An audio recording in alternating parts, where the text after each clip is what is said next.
જય માતાજી મિત્રો, કેમ છો? તો સ્વાગત છે તમારું ફરી એકવાર આજના આપણા વ્લોગમાં. અને આજે આપણે ફરી એકવાર આવી ગયા છીએ સવારમાં ખેતરમાં મરચાંની ખેતીમાં. બતાવું તમને કેટલા મરચાં છે આપણા વાયેલા.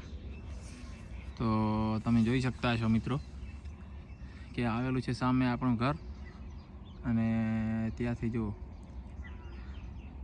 આ બધા જ મરચાંની ખેતી કરેલી છે. લગભગ 1500-2000 છોડની મરચાંની ખેતી છે. મરચાં પણ બહુ સારા છે. હાલમાં તો ભાવમાં થોડી તકલીફ છે, બાકી તો બહુ સારું છે.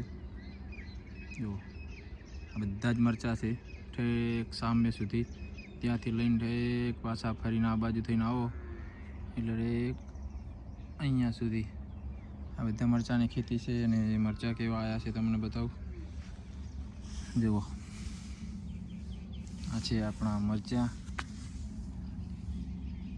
બહુ મરચાં મસ્ત આવેલા છે હાલ તો. જુઓ, નજીકથી બતાવું, આ બાજુથી બતાવું. જો ઉપરથી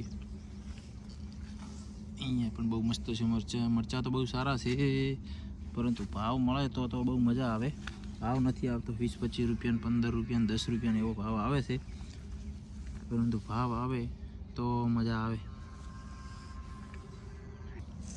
ભાવ કદાચ 40-50 રૂપિયા આજુબાજુ જાય, 40-50-60 રૂપિયા, તો મજા આવી જાય. જો કેવા મરચાં છે. અને કોઈને મરચાં વાયેલા છે કોમેન્ટ કરી જણાવજો, અને તમારે કેવા મરચાં છે એ પણ જણાવજો. આપણે તો મરચાં એક નંબર છે.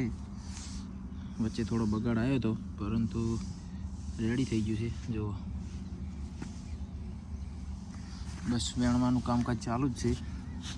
અને થરા માર્કેટ યાર્ડમાં મરચાં ભરાવો છો આપણે, શાક માર્કેટ થરામાં. તમે ક્યાં ભરાવો છો અને તમારો કેવો ભાવ ચાલે છે, અને કેને છે એ કોમેન્ટ કરી જણાવજો. તો આ હતા આપણા મરચાં. જુઓ છે ને, આ ઉપરથી છોડ હજી રેડી છે. છોડ આખો છોડ બહુ રેડી છે.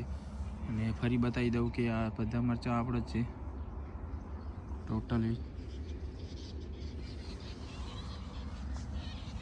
તો મિત્રો, તમને અમારો વ્લોગ કેવો લાગ્યો, અને અમારા મરચાંની ખેતી અને આ મરચાં કેવા લાગ્યા, તમારે શું ખેતી કરેલી છે કોમેન્ટ કરી જણાવજો. અને મરચાં વાયેલા હોય તો શું ભાવ આવે છે અને ક્યાં ભરાવો છો એ પણ કોમેન્ટ કરી જણાવજો. જય માતાજી.